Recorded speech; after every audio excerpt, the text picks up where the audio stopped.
अस्सलामुअलैकुम। एक नए व्लॉग के साथ मैं हूं आपका मेज़बान इब्रार हुसैन अस्तूरी। नाज़रीन, सुप्रीम कोर्ट ऑफ पाकिस्तान में आज दो बड़ी डेवलपमेंट्स हुई हैं। पहली डेवलपमेंट ये है कि पंजाब और खैबर पख्तूनख्वा इंतखाबात अज़ नोटिस केस में जस्टिस अतर अमीनुल्लाह ने अपना जो तफसीली इख्तिलाफी नोट था 25 सफ़ात पर मुश्तमिल वो जारी कर दिया है। और आज तक की जो अबहम था इस केस के फ़ैसले में कि कुछ लोगों का ख्याल था कि 9 रुकनी लार्जर बेंच तश्कील दिया गया था, उसमें से जो है पहले 2 जजेज़ खुद अलहदा हो गए, फिर बाद में 2 जजेज़ को चीफ जस्टिस ने अलग कर दिया, फिर 5 रुकनी बेंच बन गया। 5 रुकनी के बाद फिर 2 जजेज़ ने जो है केस सुनने से इनकार किया और 3 जजेज़ ने केस सुना और फिर उसके बाद इसका फ़ैसला सुनाया गया। नाज़रीन, आज जस्टिस अतर अमीनुल्लाह ने इस इबहम को कुछ हद तक दूर कर दिया और उन्होंने कहा है कि ये जो फ़ैसला था ये 4-3 से था, क्योंकि 2 जजेज़ ने खुद सुनने से माज़रत की थी तो उसके बाद वो बेंच का हिस्सा नहीं बनते थे। ताहम जस्टिस याया अफरीदी और अतर अमीनुल्लाह ने चीफ जस्टिस को मामला भिजवाया था और ये नहीं कहा था कि वो बेंच का हिस्सा नहीं होंगे। चीफ जस्टिस ने उन्हें बेंच से खुद से निकाला है। तो उसके हवाले से उन्होंने ये भी इंकशाफ किया कि जो जजेस की गैर रस्मी गुफ्तगू हुई थी उस गैर रस्मी गुफ्तगू में ये फ़ैसला हो गया था कि जो फ़ैसला है वो 3-4 का है, ये अज़ खुद नोटिस वाला। तो उसके बाद फिर चीफ जस्टिस ने खुद अपने हिसाब से जो है बेंचेस तश्कील दिए और 3-2 के हवाले से जो है बेंच बनाया, फिर उसके बाद 3 का बेंच बना और 3-2 का फ़ैसला दिया।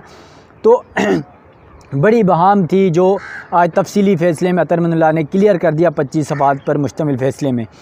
साथ साथ सुप्रीम कोर्ट में आज chief justice Pakistan justice उमरता Bandial के ख़िलाफ़ जो है रेफरेंस भी दाखिल कर दिया गया है जुडिशल कमीशन में और यकीनन ये बहुत बड़ी डेवलपमेंट है। चीफ जस्टिस के ख़िलाफ़ शिकायत दर्ज करा दी गई है। इन दोनों खबरों के हवाले से मैं तफसीलात आपको बताने लगा हूँ। इस दोनों केसेस के हवाले से तफसीलात से आपको मैं आगाह करता हूँ। नाज़रीन, पंजाब और केपी इंतखाबात अज़ नोटिस केस में जस्टिस अतर अमीनुल्लाह ने जो है 25 सफ़ात पर मुश्तमिल अपना जो तहरीरी इख्तिलाफी तफसीली नोट था वो जारी कर दिया है। और तफसीली नोट में सबसे पहले उन्होंने ये पॉइंट उठाया है कि सियासतदान मुनासिब फ़ोरम के बजाय अदालत में मुकदमात लाते हैं जिसके बायस हारते हैं या फिर जीतते हैं। उन्होंने ये भी कहा है कि सियासी जमातों में से एक हार जाता है, एक जीत जाता है, लेकिन उसके बावजूद अदालत न तो हारती है बल्कि अदालत हार जाती है। चाहे किसी की भी जीत हो किसी की भी हार हो, अदालत हर तरफ से हार जाती है। साथ साथ जस्टिस अतर अमीनुल्लाह ने अपने फ़ैसले में लिखा कि सुप्रीम कोर्ट समेत तमाम इदारों को अपनी अना एक तरफ रख कर आइनी ज़िम्मेदारियाँ निभानी होंगी। और साथ साथ तहरीक इंसाफ की दरख्वास्त पर जिस अंदाज से कार्रवाई शुरू की गई इससे अदालत सियासी तनाज़ात का शिकार हुई। इसके अलावा जस्टिस अतर अमीनुल्लाह ने कहा कि इस दरख्वास्त पर कार्रवाई शुरू करने से पॉलिटिकल स्टेक होल्डर्स को दरख्वास्त पर एतराज़ उठाने की दावत दी गई। इस किस्म के एतराज़ात से अवाम की अदालत पर जो है एतमाद का असर बढ़ता है। इसके अलावा जस्टिस अतर अमीनुल्लाह ने अपने फ़ैसले में लिखा कि तहरीक इंसाफ की दरख्वास्त पर कार्रवाई शुरू करना कबल अज़ वक्त थी, जबकि अदालती कार्रवाई के दौरान भी अदालत में एतराज़ात दाखिल कराए गए और सियासी जमातों से मुतलका मुकदमात में सो मोटो इख्तियार इस्तेमाल करने में बहुत एहतियात बरतनी चाहिए। इसके अलावा अपने नोट में लिखा जस्टिस अतर अमीनुल्लाह ने कि अदालत से रुजू करने वाली सियासी जमात की नेक नीयतें भी मद्देनज़र रखना ज़रूरी है। ये जो लाइन है जस्टिस अतर अमीनुल्लाह ने पाकिस्तान तहरीक इंसाफ को मुखातिब करते हुए कहा कि पाकिस्तान तहरीक इंसाफ क्योंकि इस केस में पंजाब और खैबर पख्तूनख्वा इंतखाबात केस में सुप्रीम कोर्ट में दरख्वास्त दायर किया था उन्होंने, तो इनकी जो दरख्वास्त गुज़ार हैं उनकी अहलियत पर और उनकी नीयत पर जस्टिस अतर अमीनुल्लाह ने सवाल उठाया गया कि सबसे पहले उस सियासी जमात की नीयत को भी देखना चाहिए था। इसके अलावा जस्टिस अतर अमीनुल्लाह ने इस केस में माजी का बहुत बड़ा हवाला दिया। ख़ास तौर पर पाकिस्तान तहरीक इंसाफ के चेयरमैन और साबिक़ वज़ीर-ए-आज़म इमरान खान की जो हुकूमत गिराई गई उसमें उन्होंने जो है कासिम सूरी रूलिंग केस का भी हवाला दिया और कहा कि इमरान खान ने तहरीक अदम एतमाद के बाद अपोजिशन में जाने के बजाय असम्बली से इस्तीफ़े दिए और आर्टिकल 63A की तशरीह के 2 रस नताइज मुरतब हुए। इसके साथ साथ उन्होंने कहा कि PTI के असम्बली से इस्तीफ़ों की वजह सियासी बुरान में इजाफ़ा हुआ और PTI ने पंजाब और KP असम्बलियाँ तहलील करने का भी फ़ैसला किया। इसके अलावा दोनों सूबों में इंतखाबात न कराने पर मुतल्लिका हाई कोर्ट से रुजू किया गया और हाई कोर्ट में केस ज़ेर इल्तवा था। इसके बावजूद सुप्रीम कोर्ट ने अज़ नोटिस लिया जो नहीं लेना चाहिए था। इसके अलावा जस्टिस अतर अमीनुल्लाह ने कहा कि हाई कोर्ट की सलाहियत पर शक करने की कोई वजह नहीं बनती है। सुप्रीम कोर्ट अगर फुल कोर्ट तश्कील दे दी तो इस सूरत हाल से बचा जा सकता था और हर जज ने आइन के तहफ़्फ़ुज़ और इसे महफूज बनाने का हलफ उठा रखा है। जबकि 23 फरवरी को मैंने अपने नोट में भी फुल कोर्ट बनाने की तजवीज़ दी थी और अवाम के एतमाद को कायम रखने के लिए फुल कोर्ट तश्कील दिया जाना ज़रूरी था। मुल्क की मौजूदा सियासी सूरत हाल बहुत ज़्यादा आलूदा और गंभीर हो चुकी है। साथ साथ जस्टिस अतर मिनुल्लाह ने कहा कि हाई कोर्ट और सुप्रीम कोर्ट के जजेस ने आइन के तहफ़्फ़ुज़ का एक जैसा ही हलफ उठा रखा है। आर्टिकल 184(3) में अपील का हक नहीं होता, इसलिए मुनासिब होता हाई कोर्ट को मामला सुनने से नहीं रोका जाता बल्कि उन्हें मामला सुनने दिया जाता। अदालत का तलवार और पैसों पर कोई कंट्रोल नहीं होता है, जबकि जजेस अपने फैसलों में गैर जानिबदारी और शफाफियत से इज़्ज़त कमाते हैं। सियासी नोयत के मुकदमात में अदालत के इंतज़ामी और अदालती जो इक़दामात हैं शफाफियत पर मबनी होने चाहिए। इसके अलावा जस्टिस अतर मिनुल्लाह ने कहा कि किसी सियासी फरीक को अदालती अमल की गैर जानिबदारी और शफाफियत पर शक नहीं होना चाहिए।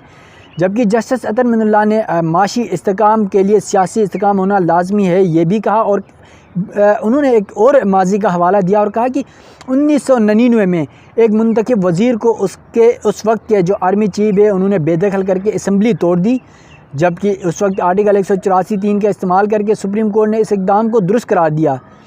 इसके अलावा 1999 में आर्मी चीफ को बतौर चीफ एग्जीक्यूटिव आइन में तरमीम की भी इजाज़त दी गई और चीफ जस्टिस को बेंच इसका जो तश्कील है उसका इख्तियार तो हासिल है, ताहम चीफ जस्टिस को बेंच की तश्कील का इख्तियार अवामी मफाद और एतमाद के लिए इस्तेमाल करना चाहिए। यकीनन जस्टिस अतर मिनुल्लाह ने जो बेंचेस की तश्कील है उसका जो तरीक़ार है उसका जो इख्तियार है वो चीफ जस्टिस पाकिस्तान को दे दिया। पंजाब और केपी इंतखाबात में आपको याद हो तो गुलाम महमूद डोगर CCPO लाहौर के तबादले के हवाले से केस था चीफ जस्टिस एजाज उल हसन और जस्टिस मज़ाहिर नकवी के पास।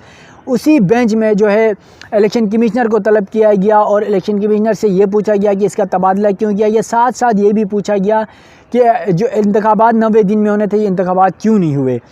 और चीफ इलेक्शन कमिश्नर अदालत में पेश हुए और उन्होंने तमाम तर मलबा उस वक्त जो है वो अदलिया यही कहा था कि अदलिया आरोज़ नहीं दे रही है, फ़ौज जो है वो सिक्योरिटी नहीं दे रही है, साथ साथ हुकूमत फ़र्ज़ नहीं दे रही है, ये सारा मलबा उनके ऊपर गिरा दिया था। उसके बाद जस्टिस एजाज उल हसन और जस्टिस मज़ाहिर नकवी ने चीफ जस्टिस को ये मामला भिजवा दिया था पंजाब और खैबर पख्तूनख्वा इंतखाबात के हवाले से उसको नोटिस लेने के लिए चीफ जस्टिस को कि वो मुनासिब समझे तो इस पर उसको नोटिस लें, और चीफ जस्टिस ने इसी को मद्देनज़र रखते हुए उसको नोटिस लिया था।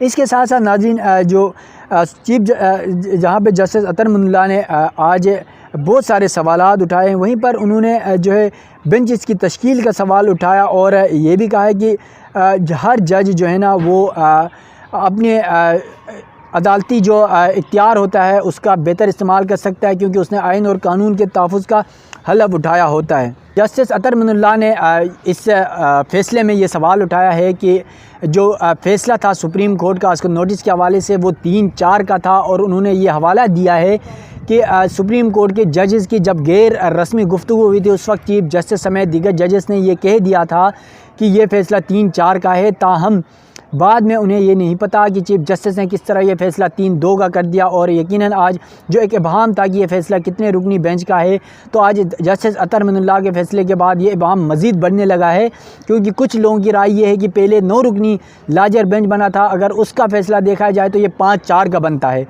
उसमें अगर जस्टिस एजाज उल हसन जस्टिस मज़ाहिर नकवी को निकाल दें तो फिर ये 7 रुकनी बेंच में से फिर ये फ़ैसला 4-3 का बनता है। और फिर भी जस्टिस अतर मिनुल्लाह और जस्टिस याया अफरीदी को निकाल के जिस तरह चीफ जस्टिस ने फ़ैसला दिया वो 3-2 का था। और फिर बाद में आपको ये भी पता है कि 5 रुकनी बेंच में से भी 2 जजेस ने केस सुनने से माज़रत कर ली, जिसमें जस्टिस अमीनुद्दीन खान और जस्टिस जो है जमाल खान मंदू खेलते। फिर 3 रुकनी बेंच रह गया चीफ जस्टिस की सरबराही में जस्टिस एजाज उल हसन और जस्टिस मुनीब अख्तर इस बेंच का हिस्सा थे। और फिर उन्होंने पंजाब के हवाले से इंतखाबात का फ़ैसला सुनाया और 14 मई को इंतखाबात कराने का फ़ैसला दिया, इलेक्शन कमीशन का फ़ैसला मुअत्तल किया और साथ साथ उन्होंने इलेक्शन शेड्यूल की जो तारीख़ है वो भी दे दी। तो नाज़रीन सुप्रीम कोर्ट के इस फ़ैसले के बाद जो है एक इबहम जो था वो मज़ीद बढ़ गया। इसके साथ साथ आज दूसरी जो सबसे बड़ी जो सुप्रीम कोर्ट से डेवलपमेंट है वो चीफ जस्टिस पाकिस्तान उमर अता बंदियाल के ख़िलाफ़ रेफरेंस जो है वो सुप्रीम जुडिशल काउंसिल में दायर कर दिया गया है। उनके ख़िलाफ़ शिकायत दायर कर दी गई है जो हुकूमत